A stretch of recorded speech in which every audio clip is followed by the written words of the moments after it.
Came about from my new management. There's a guy called Danny Sims and Joe Pyle. Joe Pyle was sort of the English side of the management, and Danny Sims is the sort of American side of the management. They've come together and called Carlisle Management. And Danny Sims is a bit of a living legend, really. He used to manage Bob Marley, Michael Jackson, big players, you know. And so, you know, we've met up, and you know, he sort of said, you know, I can get you to work with all these people. First it started off with Sprague Williams, who produced Blackstreet. Then there was a guy called Billy Moss, who done a couple of tracks for Drill. You know, and various other people. Eddie F, who done Donald Jones's album. We didn't use his track because he wanted 30 grand a track. And we recorded about 5 of them, and we thought, well, that's the budget. You know, so good night to that one. You know, the next thing he said, he reckoned he could hook me up with Wyclef. So I said, well, you know, if you can do it, man, do it. You know, and he delivered. And I still can't believe it, to tell you the truth. I still can't believe it. He was over there. It started off with a remix I did for Alone With You, which we thought was going to be the next strongest song of the album. And, you know, to come differently, probably with the R&B and that. And Sprague Williams produced that, who was the Blackstreet guy. And, you know, we sent the track over to him, you know, and it was a case of him doing a remix. And he sent the remix back, and, you know, I was like, yeah, it's, you know, it's alright, it's not what I expected, but it's alright, you know, I can go with that. And then Clive phoned me, Clive Black, the A&R man, and he said to me, you know what, it wasn't quite what we was looking for, but you know what, we're going to get you over there, you're going to go over and work. As soon as he said that, I went, like, I had this cold, I had this feeling across my stomach, and I was like, this is it, man, you better fucking get yourself ready. I packed my case, got it ready, I was on the plane, I flew over there. And I got to admit, man, I was fucking nervous, you know. But once I got there, I took a few deep breaths and I thought to myself, you know what, man, just fucking go with this. If it don't work, man, you fucking do it, you know what I mean? But, you know, it's the best move I've ever done.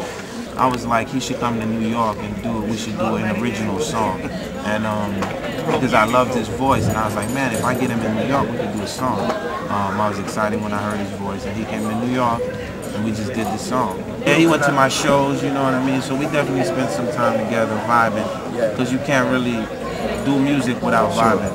What I was trying to think about is, what is that universal chant? I said, Ron, what's that chant that everyone sings? And he was like, ole, ole. I said, sing it, let me hear it. And I said, all right, I'm going to put it in the record. And at first it was like, how the fuck he's going to get this? Yeah, because I didn't know, on that part I got something, I was like, fucking chant on the record. I was like, oh man, the record's going so good, man, I don't know if it's going to work. Do you know what I mean? And then there was another guy there with him as well, Mark, like, singing it, and that was like, yeah, man, it fucking works, it's got to go in. So him and Mark, you went in there, man, they're in there, man, just putting the vocals down, and they put a harmony in it, and that, and it was like, oh, fucking, that's it, it's got to go in. Big chant, and you know, you've got the World Cup coming up, and all that shit. So like, hopefully, that's going to get used heavily. I got to feel a vibe. When I heard this CD, I heard a vibe on it. I heard like 6 or 7 joints. It sounded to me like this kid was influenced by Guy. You know, we all kept saying, yo, he sound like a from Guy. And he came down, and I wouldn't have told him to get on the plane and come down if I didn't think that I would have something for him. It would be a waste of his time. I helped turn Whitney's career around, Carlos Santana, some of the biggest peoples and stuff. When I went in to work with them, people was like, man, are you sure? I said, yeah, this is what I like doing. Work that challenges, you know, very talented people. The most talented people get challenged, you know, they get destroyed a lot of times by the media and the press and all that stuff. But we all happen to be human beings. So the greatest thing about a human being is for you to destroy him and to put him completely down, and then for him to rise again. The more they kept knocking me down in this country, the more determined it made me to come back, you know what I mean, and prove myself. Because I know I can do the job. I know I can do the job. I just need a fucking chance. Prison is a place, it's 4 walls, so to channel your mind and for us to live into this fantasy world, jumping in the car, you know, knowing that we could always be in prison.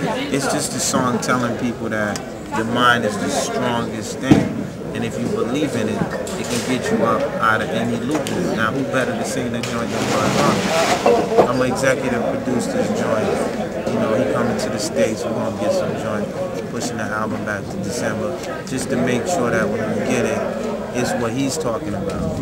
Like, these R&B joints, his influences, what he naturally wanted to do. That's what I want to capture. get the hood is everywhere. You know what I'm saying? The hood lives inside of you.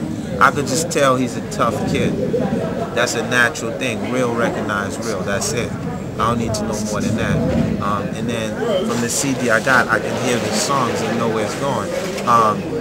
So it's like this album right here, man, is basically a resurrection. You know what I mean? It's like after the death. And I'm just going to make sure that he has those. The whole album is just a phenomenon. That's what I was like. I rarely do this. Everyone wants to work with him, you know, and he's such a talent, man. He's such a talent. You know, when I went to the studio with him in New York, and I walked in and he was already sitting in there, and his engineer guy there, and Jerry Wonder, who's his sidekick. Yeah. You know, I walked in and I didn't really know what to expect. I mean, I knew I was going to see the guy, you know, but it was a weird moment for me because I really look up to a lot of these American, you know, artists. The band ends, you know, when you're in the band, it's so tight, you know, no one can come between you.